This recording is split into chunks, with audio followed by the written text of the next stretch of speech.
جے رسول اللہ نے پوچھ لیا قبر وچ اور چودھری اور کونسلر اور ایم پی اے اور ایم این اے اور دس اس دین واسطے تو لوگ میں اتنے پتھر مارے اور اس دین واسطے تو میں اتنے مٹی چاہی اور اس دین واسطے تو میں خود تلوار لے کے میدان وچ گیا اور اس دین واسطے تو میرے نواسے نے اپنی گردناں کٹا دیتیاں اور اس دین واسطے تو میرے چاچے نے جگر کلیجے کٹوا دیتے. دس چودھری تیرے ہوندیاں مسجد دے سپیکر اترے اور دس اس ویلے تیری پاور کدھر گئی سی. یہ مت کوئی سمجھے کہ جناب اساں بچ جانا ہے. قدر نبی دا معلوم ہو سی قبراں وچ بیان ہو.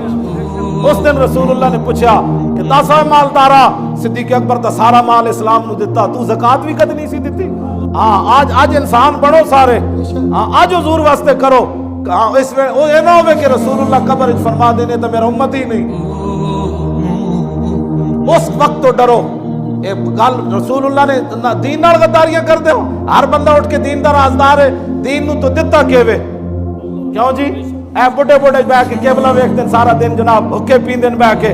جی قیامت والے دن حضور نے حضرت عمر بن مادی کرب نو بلا لیا.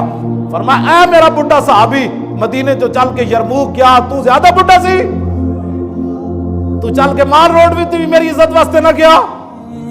جس نے کہا جی میرے پتر نکے سن رسول اللہ نے امام حسین دے پتروں نو پیش کر دینا. اینا نہ بھی نکے سن.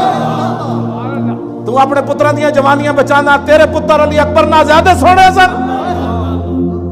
آج ہر بندہ اٹھ کے پتر بھی بچاؤ نکے بھی بچاؤ بڑے بھی بچاؤ مال بھی بچاؤ. تے دین کدھر گیا؟ اے رسول اللہ نے پیش کر دینا ہے. میں جی چاچے کی خاطر نہیں گیا. حضور نے اپنے چاچے پیش کر دینے. بڑے صحابی پیش کر دینے. انس بن نضر نو پیش کر دینا. انس بن نضر کی کہندے سن جناب جنگ بدر جو پیچھے رہ گئے تے بعد وچ کہندے سن واللہ لئن اکرمنی بیوم.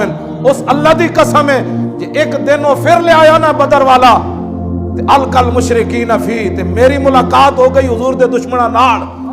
یا اللہ میں پیچھے رہ گیا بدر جو میں نو بڑا افسوس ہے. پھر میں نو عزت دیویں ایک دن پھر لے آویں جنگ والا دن لے آویں تو پھر ہوئے گا کہ لیرین اللہ پھر اللہ بھی ویکھے گا میں کی کرنا.